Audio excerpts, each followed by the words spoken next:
Olá, amigos! Hoje nós vamos falar de um elemento muito importante na automação e na robótica, na mecatrônica. Mesmo dentro da indústria, nós temos muitos locais onde nós utilizamos o motor de passo. Os motores de passo são dispositivos eletromecânicos que convertem pulsos elétricos em movimentos mecânicos, que vão gerar variações angulares discretas. O rotor ou eixo de motor de passo é rotacionado em pequenos incrementos angulares, que são denominados passos. Quando pulsos elétricos são aplicados em uma determinada sequência nos terminais desse componente, a rotação dos motores é diretamente relacionada aos impulsos elétricos que são recebidos. Então, como consequência, esses pulsos são aplicados e refletem diretamente na direção no qual o motor vai girar, para a esquerda ou para a direita. A velocidade do rotor que vai girar ali é dada pela frequência de pulsos recebidos. E o tamanho do ângulo rotacionado está diretamente relacionado com o número de pulsos aplicados. O motor de passo pode ser uma boa escolha sempre que movimentos precisos são necessários. Eles podem ser usados em aplicações onde é necessário controlar vários fatores, tais como o ângulo de rotação, a velocidade, a posição e o sincronismo. O ponto forte de motor de passo não é a sua força, não é o torque, tampouco a capacidade de desenvolver altas velocidades, também não é o forte dele. Ao contrário da maioria dos outros motores elétricos, que tem como predominância essas duas questões, né? Um bom torque e velocidade. No rotor de passo, nós temos a possibilidade de controlar esses movimentos de forma precisa. Então nós abdicamos do torque e da velocidade para ter precisão. Por conta disso, é amplamente usado em impressoras, scanners, robôs, câmeras de vídeo, brinquedos, na automação industrial e várias outras aplicações, né? Estou sempre vendo uma ou outra coisa nova aí aonde tem motores de passo. E a gente sempre pensa em motores de passo grande, né? Mas não, tem motores de passo que são muito pequenos, são micromotores, né? O funcionamento básico do motor de passo é dado pelo pulso de solenoides alinhados 2 a 2, que quando energizados atraem o rotor, fazendo ele se alinhar com o eixo determinado por essas solenoides. Então, causando assim uma pequena variação de ângulo, que é chamada de passo. A velocidade e o sentido de movimento são determinados pela forma como cada solenoide é ativada. A sua ordem e a velocidade entra em cada uma dessas ativações. O número de passos é dado pelo número de alinhamentos possíveis entre o rotor e as bobinas. Ou seja, para aumentar o número de passos de um motor, usa-se um maior número de bobinas, maior número de polos no rotor. Para isso, nós costumamos usar uma roda dentada. A energização de uma e somente uma bobina de cada vez produz um pequeno deslocamento no rotor. Esse deslocamento ocorre simplesmente pelo fato de o rotor ser magneticamente ativo e a energização das bobinas criar um campo magnético intenso, que atua no sentido de se alinhar com os dentes do rotor, assim polarizando de forma adequada as bobinas, podendo movimentar o rotor entre as bobinas. Isso nós chamamos de meio passo, ou half step. Ou então ele alinha com as mesmas, dando um passo completo, ou full step. Existem vários tipos de motor, né? Mas, por exemplo, vamos falar dos tipos quanto à sua estrutura. Por exemplo, um motor que tem como sua estrutura a relutância variável. Esse tipo de motor consiste de um rotor de ferro com múltiplos dentes e um estator com enrolamentos. Quando os enrolamentos do estator são energizados com corrente DC, os polos ficam magnetizados. A rotação ocorre quando os dentes do estator são atraídos para os polos do estator energizado, devido à força que aparece ali, para que o sistema tenha o circuito com menor relutância. Nós temos também os de ímã permanente. Motores de ímã permanente têm baixo custo e baixa resolução, com passos típicos de 7,5 graus a 15 graus, ou 48 ou 24 passos de resolução. O rotor é construído com ímãs permanentes e não possui dentes. Os polos magnetizados do rotor provêm uma maior intensidade do fluxo magnético, e por isso o motor do ímã permanente exibe uma melhor característica de torque, quando comparado ao de relutância variável. Quando eu quero um torque melhor, então eu uso um de ímã permanente, ao invés de usar o de relutância variável. Nós temos o tipo híbrido. O motor de passo híbrido é mais caro do que o de ímã permanente, mas tem um melhor desempenho com respeito às resoluções de passo, torque e velocidade. Ângulos de passo típico dos motores híbridos estão entre 3,6 graus a 0,9 graus, ou de 100 a 400 passos por volta.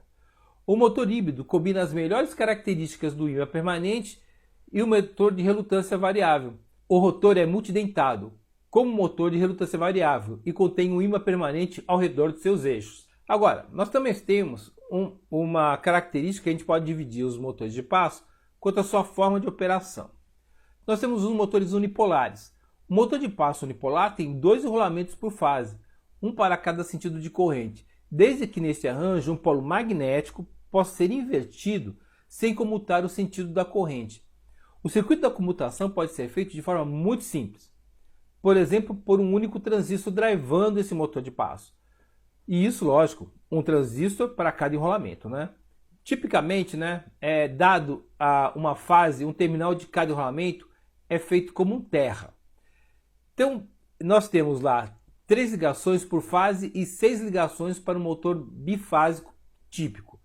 Frequentemente, esses pontos terras comuns nas junções bifásicas são juntados internamente. Assim, o motor tem somente 5 ligações.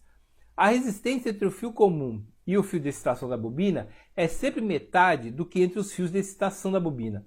Isso é devido ao fato que há realmente 2 vezes o comprimento da bobina entre as extremidades e somente meio comprimento do centro, que é o fio comum, a outra extremidade. Os motores do passo unipolares com 6 ou 8 fios podem ser conduzidos usando excitadores bipolares, deixando os pontos terras comuns da fase desconectados e conduzindo os 2 enrolamentos de cada fase em conjunto. É igualmente possível usar um excitador bipolar para conduzir somente um enrolamento de cada fase, deixando a metade dos enrolamentos não utilizada. Motores bipolares têm um único rolamento por fase. A corrente em um enrolamento precisa ser invertida a fim de inverter um polo magnético. Assim, o circuito de condução é um pouco mais complicado, usando um arranjo de ponte H. Temos circuitos integrados que já fazem isso internamente, esse arranjo de ponte H. Há 2 ligações por fase e nenhuma está em comum. O efeito da estática, da fricção que usam uma ponte, são observados em determinadas topologias de movimentação. Como os enrolamentos são melhor utilizados, então eles são mais poderosos do que o motor unipolar do mesmo peso. A ponte H é um circuito eletrônico que permite que o motor rode tanto para um sentido quanto para o outro. Esses circuitos são geralmente utilizados em robótica, estão disponíveis em circuitos prontos ou podem ser construídos por componentes. No nosso curso nós temos isso, nós temos uma explicação e um exemplo de como utilizar uma ponte H. O nome ponte H é dado pela forma que assume o circuito quando montado. O circuito é construído com 4 chaves, S1 a S4, que são acionadas de forma alternada. Para cada configuração das chaves, o motor gira em um sentido. As chaves S1 e S2, assim como as chaves S3 e S4, não podem ser ligadas ao mesmo tempo, pois podem gerar um curto-circuito. Para a construção da ponte H, pode ser utilizado qualquer tipo de componente que simule uma chave liga-desliga, como transistores, relés, MOSFETs. Para que o circuito fique protegido, é aconselhável que sejam configuradas portas lógicas, com componentes 7408 ou 7406, a fim de que não ocorram situações de curto-circuito que vão danificar os seus componentes. Outro melhoramento que pode ser feito na ponte seria a colocação de diodo entre as chaves, pois quando a corrente não tem onde circular, no caso do motor parar, ela volta para a fonte de alimentação, economiza assim o gasto de energia de uma bateria, por exemplo. A forma como que o motor vai operar vai depender bastante do que a gente deseja controlar. Há casos que o torque é mais importante, outros a precisão, ponto de atuação é mais importante, e tem outros que a velocidade é mais importante. Essas são características gerais de motores de passo. Ao trabalhar com motores de passo, precisamos saber algumas características do funcionamento, como a tensão de alimentação, a máxima corrente elétrica suportada nas bobinas, o grau de precisão. É muito comum que as pessoas tentem recuperar motores de passo de impressora e ao ligar acabem fazendo com que a bobina aqueça e queime, porque ele não pode ficar sendo energizado numa tensão acima daquela que ele foi projetado. Então, se você for usar o motor de uma impressora, não pense que só pelo fato dela estar ligada lá no 220 que ela é uma bobina C. Não é. Ela é corrente contínua, tem uma fonte lá dentro. Então você tem que olhar o motor para ver qual é a tensão de funcionamento daquele motor de passo. Os motores de passo possuem como vantagem em relação a outros tipos de motores, ou seja, o motor de passo segue uma lógica, pois seu acionamento é feito através de pulsos elétricos, que ativam sequencialmente suas bobinas, fazendo o rotor se alinhar com as mesmas e assim provocando deslocamento. Alta precisão em seu posicionamento. O posicionamento do motor de passo é preciso, uma vez que o rotor sempre se movimentará em ângulos bem determinados, que são os passos, cujo erro de posicionamento é pequeno e não é acumulativo, em geral é em volta de 5%. Precisão no torque aplicado. As variações no torque aplicado por um motor de passo são pequenas, tendo em vista o seu funcionamento. Ele tem uma excelente resposta à aceleração e desaceleração. O movimento que o rotor de passo produz é resultado das ativações em sequência de suas bobinas. A resposta para tais solicitações de aceleração e desaceleração é rápida, pois o motor se alinha rapidamente com as bobinas, que se encontram energizadas. Agora, como todo componente, ele também tem pontos fracos. O ponto fraco de um motor de passo é baixo desempenho em altas velocidades. O aumento da rotação no motor de passo, a sua aceleração, é gerado pela variação no tempo entre o acionamento de uma bobina e a bobina seguinte. Entretanto, é necessário um rápido chaveamento de uma solenoide energizado para uma outra, de forma que tal velocidade seja mantida, o que muitas vezes é complexo e muito pouco eficiente. Ele requer um certo grau de complexidade para ser operado. Diferente de um motor comum que nós simplesmente vamos energizar, ele precisa de um certo cuidado. Pelo fato de sua lógica ser digital, não basta apenas ligar o motor. Ele tem uma fonte de energia que ele vai só começar a girar sem parar. Sua complexidade reside no fato de ser necessário um aparato para controlar, ativando sequencialmente suas solenoides. Tem o custo computacional e a complexidade do dispositivo de controle, que vai crescer à medida que o número de passos aumenta, uma vez que mais passos requerem maior número de terminais, fios, a serem ativados por esses controles. A ocorrência de ressonância por controle inadequado. Como todos os objetos que existem, o motor de passo também tem uma frequência de ressonância. Caso a revolução do mesmo se dê nessa frequência, esse pode começar a oscilar, aquecer e perder os passos. Esse problema pode ser contornado mudando-se o modo de operação do motor, utilizando meio passo ou passo completo, que é o free step, com as bobinas energizadas 2 a 2. Eu posso dizer para vocês que a gente sempre recomenda o uso de motor de passo quando você tem um equipamento que exige um posicionamento preciso, de erro pequeno e não acumulativo. Por exemplo, como scanners, como eu falei, impressoras, em outras posições dentro da robótica ou dentro de uma automação de uma máquina. Onde ele não é recomendado? O motor de passo não é recomendado em casos em que o dispositivo trabalha em altas velocidades, que, como eu falei, uma vez que devido à inércia do rotor, as bobinas podem não ser capazes de atrair o mesmo para uma determinada posição, fazendo com que o motor de passo perca a sua sequência de passos, né?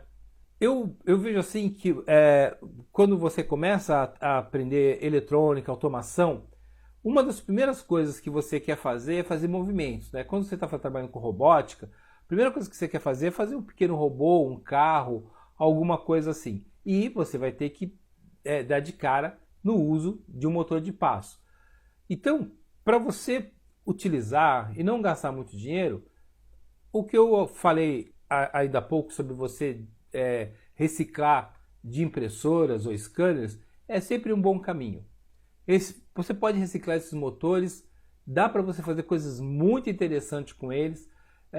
Existem muitos circuitinhos que a gente pode encontrar aí no mercado, né? Em revistas de robótica, em livros de robótica, que fazem experiências com motor de passo. Era isso. Lá no nosso curso nós temos várias aplicações que falam de motor de passo. Nas nossas aulas por Skype, ao vivo, nós falamos disso, fazemos até uma experiência. Temos uma experiência que, apesar de ser virtual lá no Proteus, dá uma boa ideia de como ligar o motor de passo. Isso é outra coisa bem importante. Antes de você ligar o motor no seu, na sua plaquinha que você montar ou no Protboard, procure fazer a primeira ligação lá no Proteus. Ligou, funcionou, aí você vai lá e aplica. Era isso. Espero que a gente se encontre numa próxima conversa. Até lá!